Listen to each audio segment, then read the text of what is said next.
The very first drink I took was the day I was accepted into the seminary.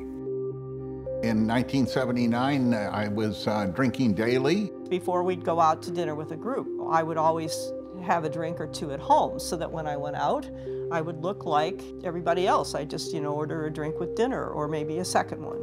Well, I had some great friends and we would go out to dinner with tons and tons of drinking. The witching hour was 5 p.m. and I would attack the Jim Beam bottle. In the rectory before the night meal, there were always drinks. After parish meetings, there were drinks. I lived with a priest who drank as much as I did. I knew that I couldn't stop drinking on my own. And yet I was very fearful to admit that to anybody. I was very close to death on many occasions. I had car accidents. One car accident, I went through the windshield. Well, toward the end, I was drinking pretty much nonstop. I would drink, pass out, come to, drink some more. I got to the point where I would have to go to my classroom and put all my notes on the chalkboards for the next day because I didn't want the boys to see my hand shake. I was in a pretty dark place. I wanted to die. I said, God, I'll do whatever you ask me to do. And at that moment, this thought came across me. I wonder if God will ask me to stop drinking.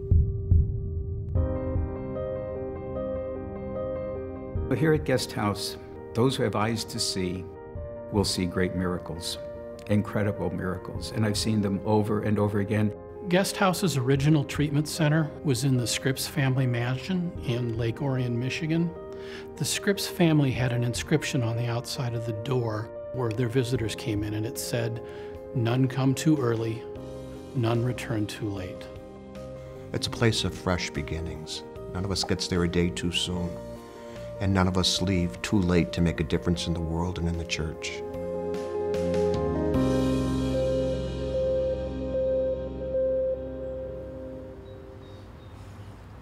Guest House is licensed as an addiction treatment center by the state of Michigan. Guest House treats Roman Catholic clergy and religious exclusively. That would be priests, women religious, brothers, deacons, and seminarians. We are a nonprofit.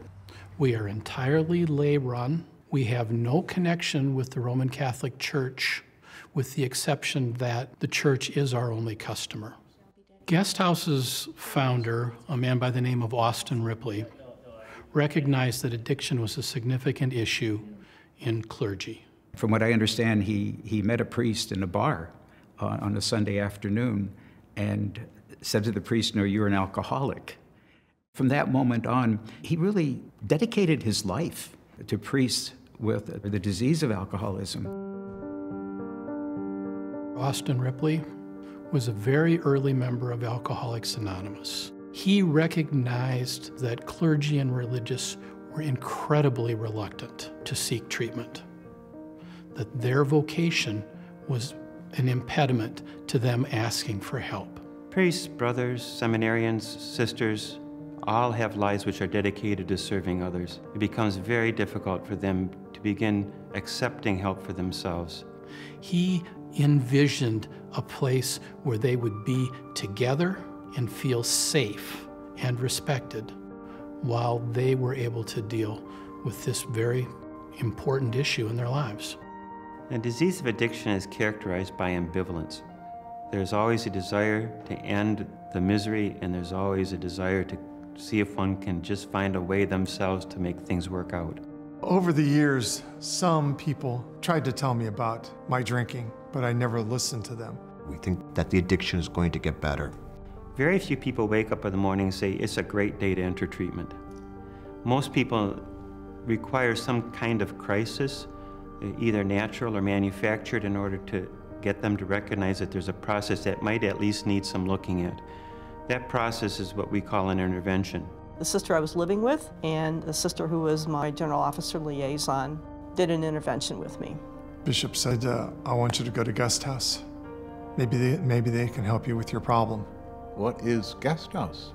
And he said, well, it's a alcoholic rehabilitation treatment center. I had two feelings at having been discovered. First of all was great terror, and yet at the same time there was a great sense of relief.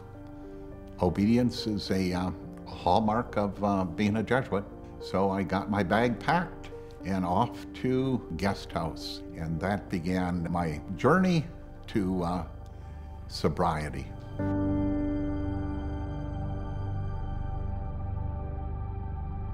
Addiction and the mental health issues that go along with it are incredibly debilitating. We see them as a sign of failure or something that can be overcome simply by more prayer.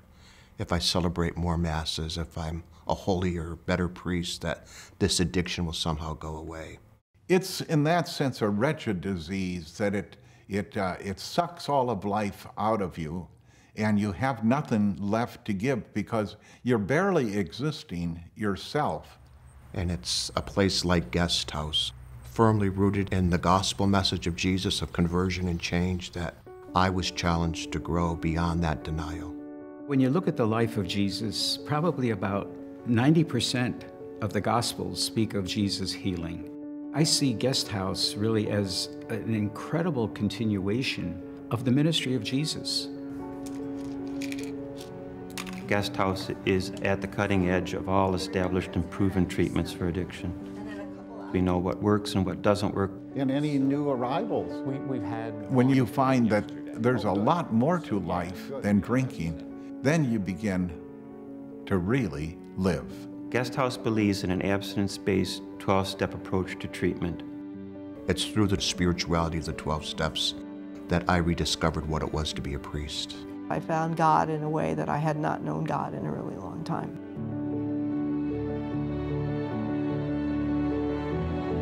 One of the sisters who came to us was just so filled with remorse and shame, and I wept with her, you know, and I said to her, I said, "Sister, you know, this is holy ground."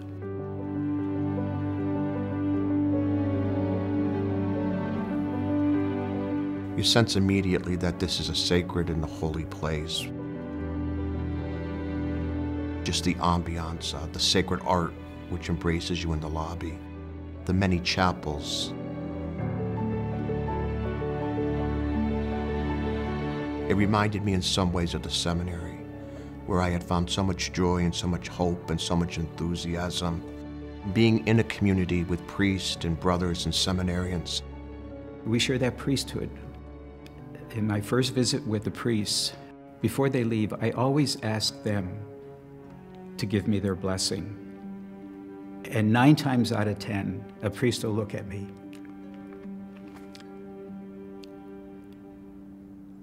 and he'll say to me, "You want me to bless you?" And I said, "Yeah, you're my brother priest." Like he had that sense of unworthiness that I said, "No, you know, you're still a priest." That's what we're all about. It's not just priest and religious trying to help priest and religious. This is the entire people of God working together. We rely upon the expertise and the insights and the love and the compassion of dedicated lay people. Good afternoon, Guest House. This is Carol. I've worked for Guest House for over 20 years. I know hundreds of our alumni, and the most consistent feedback that I've ever gotten is that they came to Guest House wounded and hurting, and they were treated with dignity and respect. It's an easy thing to stop. I'm grateful for the way that I was treated. It's a much harder thing to stay stopped. It was not like a prison. Our vocation was honored. The real work of recovery begins after treatment's end. My vocation as a Jesuit grew in my time in treatment. What's that been like for you? All of the staff couldn't be really any better. Austin Ripley would be very proud of us, I think. Stagger your feet, and you're just kind of pulling right to your rib cage. We treat a gamut of addiction problems. We treat process addictions such as gambling, spending, hoarding, cluttering, eating. We also treat substance-related addictions such as alcohol. We believe in a very holistic approach to becoming well again. We have a trainer available for people to work with when they're here in treatment. We have a nutritionist here on staff full-time to help with the nutrition needs.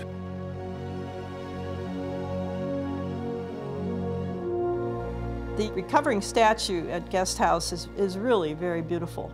One arm is reaching towards God and the other arm is letting go of the things that get in my way.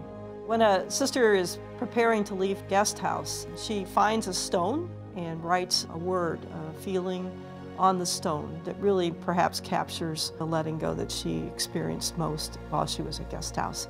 And as part of the closing ritual, then she takes that stone and places it along with all the other stones of the women who've left before her. It is a tremendous joy to see people be free of the slavery in which they've lived for several years. Well, I attended my very first AA meeting. Tell me about that. There's a shortage of clergy and religious. Every single one of them is a precious commodity that's almost impossible to replace. Every time Guest House returns someone to active ministry, it's a gift to the church. Do this in memory of me. They take this gift, they transform parishes, they transform communities. The ripple effect is almost impossible to imagine. Through my Guest House experience, I can honestly say that my priesthood has been vastly improved. And I'm grateful for that opportunity to serve God's people in the parish again. We're learning more about some of the needs of sisters and how to address them. My current ministry with the Sisters of Providence is as a member of our leadership team. Another area of my ministry includes our White Violet Center for Eco-Justice.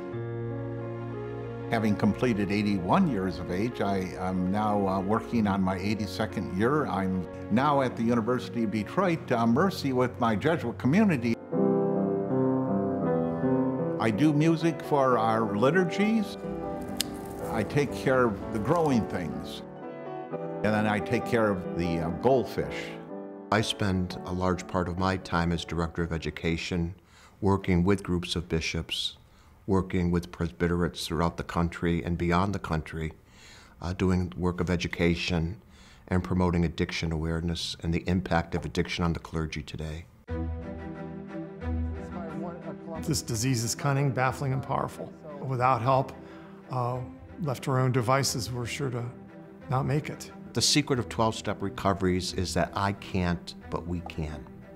I can't stay sober alone, but perhaps together we have a shot at it. When a Guest House graduate returns home, someone from the staff of Guest House goes to visit them in their community. I think it's one of the hardest things anyone does. Number one is to go to treatment, and number two is to come home.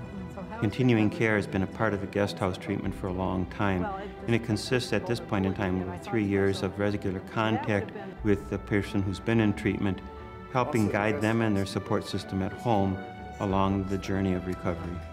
Tomorrow, I will do the same things I've done today to keep sober, pray, go to a meeting, read the big book, call my sponsor, and not drink. Working so far today, now tomorrow is another day. I attend my cherished AA meetings, and we check on one another, and we celebrate our anniversaries, the date of our last drink, something that is worthy of celebration. It'll be 6 years this Sunday that I have not had a drink. Having had your retreat in Taiwan. Most importantly, they can carry the message of recovery back to the people they minister to the people of God. Some people have invited me to be their sponsor, so I walk with other women who are also in recovery. When grace enters, a person is able to enter into recovery and discover a life that is worth living again. Guest House bills for all of the services that we offer. Some organizations are capable of paying those bills, other organizations are not. Guest House has never ever turned anyone away because they said, I can't afford this. If their religious superior refers them to our program, that treatment will be covered. We accept admissions from all over the world and provide over $1 million of uncompensated care every year.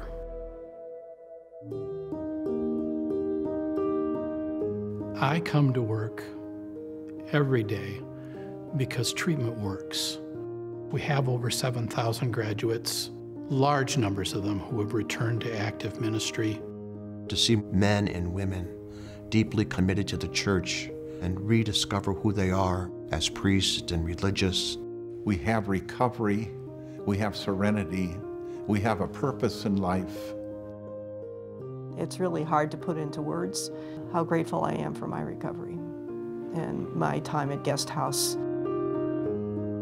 I have seen men and women come to this treatment center literally on death's door and seen them walk out months later ready to go back to work. Using the word miracle is not hyperbolizing. We have nothing to give except gratitude. That's all I have. And my gratitude issues and informs my life so that I can give to others.